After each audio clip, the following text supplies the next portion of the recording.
arrive un jour tout bête où je veux poser des congés. Donc, jusque-là, tout va bien. Et pour cela, je demande à mon manager, voilà, j'aimerais partir en congé ce jour-là, est-ce que c'est bon pour toi? Il me dit oui, bien sûr, préviens ton autre manager, et tout va bien, tu pars en congé, c'est bon.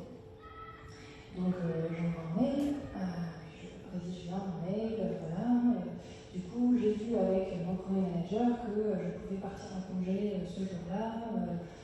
Du coup, voilà, je te préviens, je ne serai pas au bureau ce jour-là, je reviens le temps. J'envoie mon mail. Quelques heures après, mon premier manager me convoque, plus ou moins, en tout cas, il m'appelle dans l'open space et il me dit non, mais Aurélien, t'as vu ce mail-là? Je commence à regarder le mail, et oui, en effet, c'est le mail où je préviens le manager que je suis en congé la semaine prochaine. Et il me dit, non, c'est pas comme ça qu'on fait. En fait, tu ne dois pas toi-même décider si tu pars en congé, si tu fais ça, si tu fais ci. C'est pas à toi de décider des congés, de ci. Et là, vraiment, intérieurement, je commence à paniquer, à rougir, à avoir chaud, à avoir peur, à avoir honte, à me sentir coupable, enfin à peu près tout ce qu'on peut ressentir, tout ça en même temps. Parce que je comprends qu'en fait, quand il avait dit préviens ton autre manager, c'était pas informe ton manager que tu seras en congé, c'est demande la permission à ce deuxième manager de partir en congé. C'est quelque chose d'extrêmement anodin que je vous raconte ici, et en même temps, c'est vraiment ce jour-là que j'ai compris plus ou moins que j'étais ce qu'on appelle hypersensible. En tout cas, c'est un peu ce jour-là que mon corps s'est réveillé. Parce que ce qui s'est passé, c'est que j'ai totalement paniqué, j'ai acquiescé, j'ai dit oui, d'accord, et que tout ce qui comptait pour moi à ce moment-là, c'était simplement d'aller m'isoler dans la pièce à côté et de fondre en larmes. C'était la première fois qu'on m'arrivait de fondre en larmes comme ça, je ne comprenais pas pourquoi je pleurais. Juste, j'étais submergée par mes émotions, par plein de stimuli, par les bruits dans l'open space, par tout ce qui se passait autour de moi, et c'était insoutenable pour moi à ce moment-là, la pression. Je me passe un coup d'eau sur le visage, je retourne dans l'open space, mon manager me dit c'est bon, j'ai pu être ton manager, il n'y a pas de problème que tu sois absent ce jour-là, et la journée reprend son cours, tout va bien. Tout va bien, oui et non. En fait, ce premier job, j'ai dû quitter, pas par choix, parce qu'un jour, ce même manager me dit bon, écoute, regarde, voilà, il faut quand même qu'on te dise les choses. On ne fait pas rentrer les ronds dans les carrés. Vraiment, on ne peut pas te manager. On a vu que tu avais énormément de potentiel, mais là, il y a quelque chose qui cloche. Tout est bon, la performance est là, ce que tu dis au client, c'est bien sur le fond, mais la forme, ça passe pas. Et je cherche à comprendre, etc. Et au bout d'un deuxième entretien avec mon autre manager, cette personne me dit en fait pourquoi est-ce que tu pars? Parce que je ne sais pas manager la tristesse. Manager la tristesse, qu'est-ce que ça veut dire? Ça veut dire que ce jour où j'avais dû m'isoler et aller pleurer, cette personne était partie du principe que j'étais triste, qu'elle ne savait pas quoi en faire, que ça n'avait pas sa place dans une entreprise, et que du coup ça a posé aussi problème dans la relation avec les clients, dans la relation avec les collègues, etc. C'est évidemment un petit point que je vous donne. L'hypersensibilité, c'est plus large que ça, et mon expérience dans cette entreprise est beaucoup plus large que simplement cette fois-là où j'ai pleuré. Mais ça a été pour moi le début d'une réflexion à la fois sur l'entreprise, le monde du travail, la manière dont on pouvait ou non exprimer ses émotions dans ce cadre-là, la manière dont on pouvait ou non être nous-mêmes, être authentique. Parce que la première réaction que j'ai eue quand j'ai dû négocier ma rupture conventionnelle et quitter ce premier job, j'avais un peu plus de 20 ans, c'était ma première expérience professionnelle, j'ai pris le fait que j'ai pleuré, j'ai mis en face le fait qu'on m'avait viré, qu'au milieu, on ne pouvait pas me manager, et je me suis dit, ok, donc en fait, si je pleure, si j'exprime mes émotions, si je suis moi-même, y compris si mes émotions sont très intenses, je me ferai virer, donc je ne pourrai pas travailler. C'est la conclusion à laquelle je suis arrivée au tout début de ma carrière professionnelle.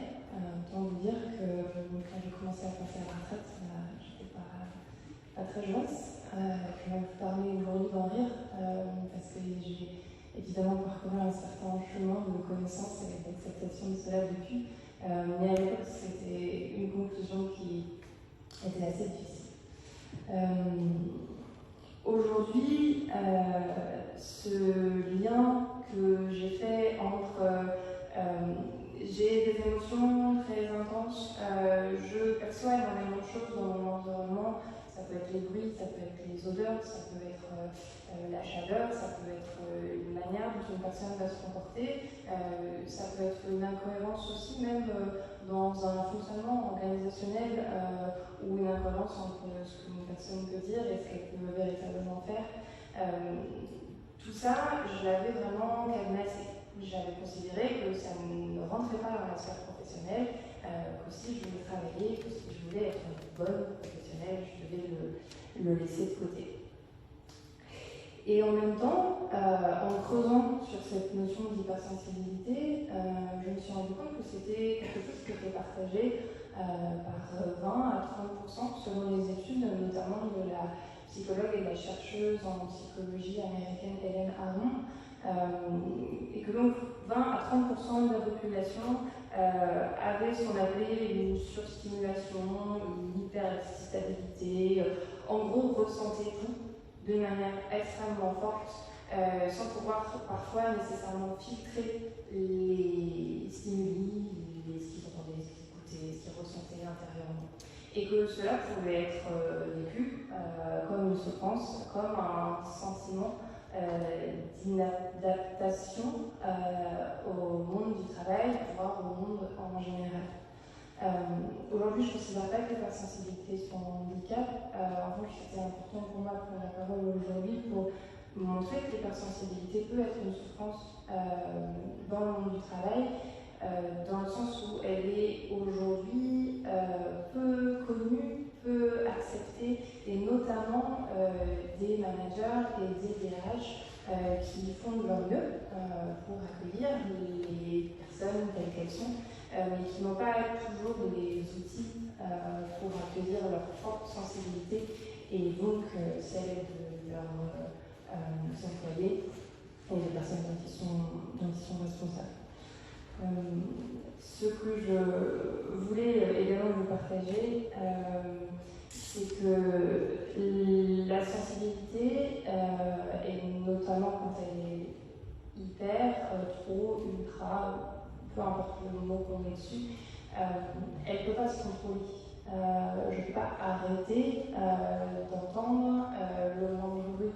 Je ne peux pas arrêter de ressentir de manière très intense chaque sentiment, chaque subtilité qui traverse ma vie ou celle de la personne que j'ai en face de moi. Il n'y a pas de bouton off. C'est vraiment quelque chose qui est inhérent à mon fonctionnement et à celui de beaucoup d'autres personnes. Pour autant, aujourd'hui, dans le monde du travail tel qu'il est, tel que j'ai pu l'expérimenter et tel que peut-être d'autres l'ont vécu, on est majoritairement dans un monde du travail qui va, comme le partageait Mohamed dans sa poésie tout à l'heure, va valoriser la performance, valoriser la rationalité, valoriser une forme de linéarité dans la manière d'être. Et du coup, mettre le tapis, laisser tomber, voire même avoir un regard plutôt négatif sur le fait de sentir les choses, sur le fait d'amener de la joie, de la vie et de savoir comment apprécier chaque moment, chaque activité, chaque chose que l'on peut vivre au sein d'une entreprise. Pourquoi est-ce que j'ai choisi ce titre de ce témoignage de l'incompréhension à la compétence professionnelle, c'est parce qu'aujourd'hui, l'hypersensibilité, c'est ce avec quoi je fais une lecture. Autrement dit, là où il y a quelques années, je vivais comme ce qui avait fait que j'avais été virée et que je ne pourrais plus travailler jusqu'à la retraite, c'est aujourd'hui quelque chose que les personnes avec lesquelles je travaille, les clients, les managers, les DRH, les individus vont venir spécifiquement rechercher. Parce qu'une personne hypersensible, elle a énormément de compétences, mais bon, souvent, elle ne se rend pas compte en fait, du potentiel et de la richesse que ça peut donner, que ça peut apporter. On va considérer la sensibilité souvent dans les domaines artistiques, considérer que quelqu'un qui crée, qui est un artiste, on laisse exprimer le fait qu'il pleure tout le temps, le fait qu'il soit en colère, ça va lui donner de l'énergie pour danser, pour peindre, pour écrire. Mais en réalité, l'hypersensibilité, elle n'est pas réservée au domaine uniquement artistique.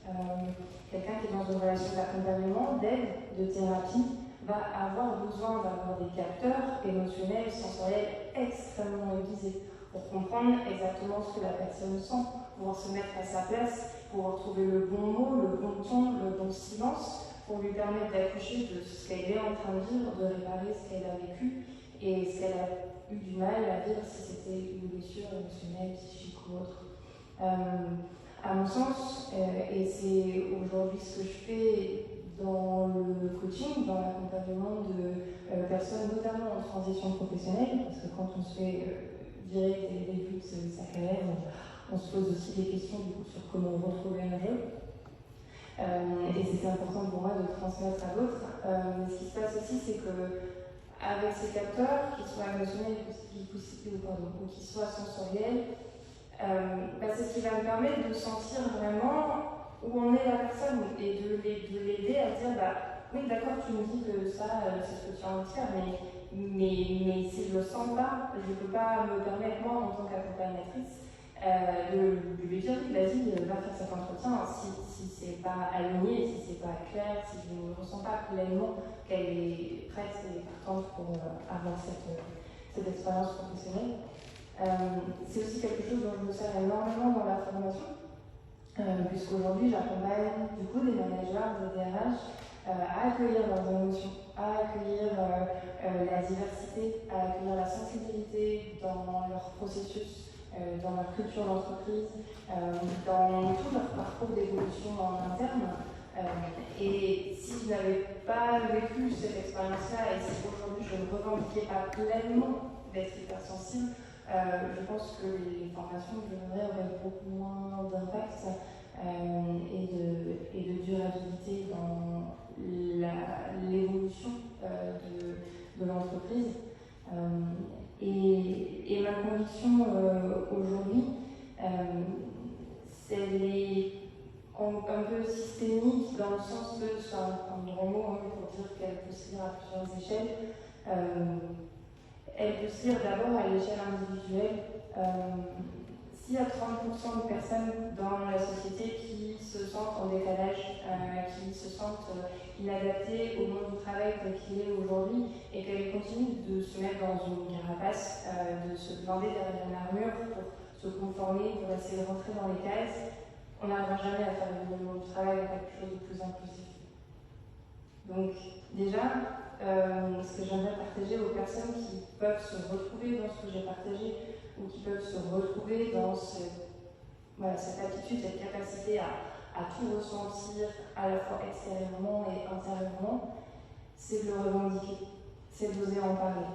C'est d'oser aussi comprendre quel est véritablement leur mode d'emploi, quels sont véritablement les besoins qu'ils ont. Savoir en parler à leur DRH, savoir en parler à leur manager, oser dire non quand ils sortent en entretien, que c'est la personne qu'ils ont en face d'eux diront non s'ils demandent à faire du télétravail parce que l'open space et l'énergie de l'open space, ils ne le supportent pas. Oser dire non si le manager commence à lui dire oui d'accord, tu peux faire ça, arrive à 7h demain, et que finalement il lui demande d'arriver beaucoup plus tôt, il n'est pas cohérent dans ce qu'il fait, etc., etc. La deuxième échelle, où à mon sens on devrait également avoir une action, c'est évidemment celle de l'entreprise, de l'organisation. Et donc c'est ce que j'essaie de faire dans mon travail auprès des managers et des RH, c'est de se dire que l'hypersensibilité, si elle est un atout, une fois qu'elle est acceptée, une fois qu'elle est comprise pour les individus, elle est également pour les entreprises. Et c'est fondamental que chaque DRH, chaque manager, chaque personne qui ait vraiment un lien avec des humains en face d'eux puisse connecter à ce qui est vivant en lui, puisse connecter à sa propre sensibilité pour pouvoir l'accompagner chez les autres. Sinon, c'est ce qu'on connaît aujourd'hui dans le monde du travail, l'augmentation de burn-out, voire des tentatives de suicide, des process qui sont inadaptés, des gens qui n'en peuvent plus, qui sont épuisés, qui n'ont plus de sens et qui ne vont travailler que pour payer leurs factures, alors que travailler, on fait quand même une très très grande partie de notre vie et qu'on peut s'en servir pour œuvrer, pour faire quelque chose d'un peu plus grand, et encore une fois, chacun trouvera ce que ça veut dire pour lui, œuvrer de son travail.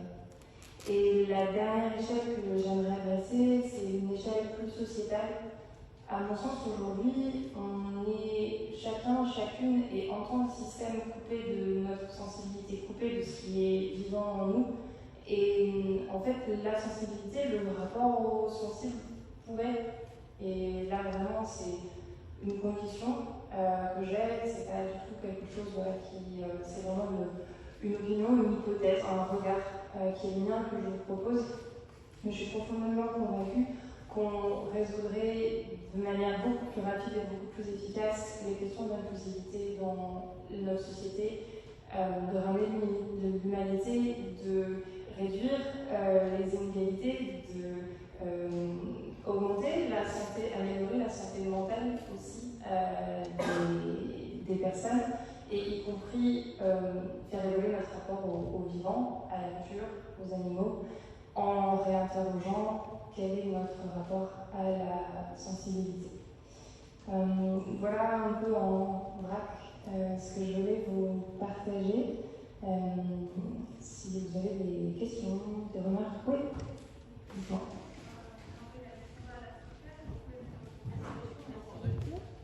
Attendez le micro. Merci beaucoup. Je m'appelle Alexandra Laskovka. J'ai beaucoup aimé votre intervention. Merci beaucoup. J'ai deux questions d'observation. La première, c'est que ce que je peux constater dans notre monde de travail, parce que j'ai déjà 10 ans d'expérience à peu près, c'est que l'hypersensibilité est plutôt perçue comme une faiblesse en fait. Et ça, c'est très embêtant et discriminant, je dirais même. Et c'est vrai que c'est une bonne chose de travailler vraiment, de renverser ça et de travailler sur l'hypersensibilité comme de la force. Parce que l'humanité, c'est de la force en fait. Voilà. Et moi, j'ai une petite question là-dessus, c'est comment est-ce qu'on diagnostique l'hypersensibilité et comment est-ce qu'on travaille, quelles sont vos méthodes de travail en fait, brièvement, si vous pouvez.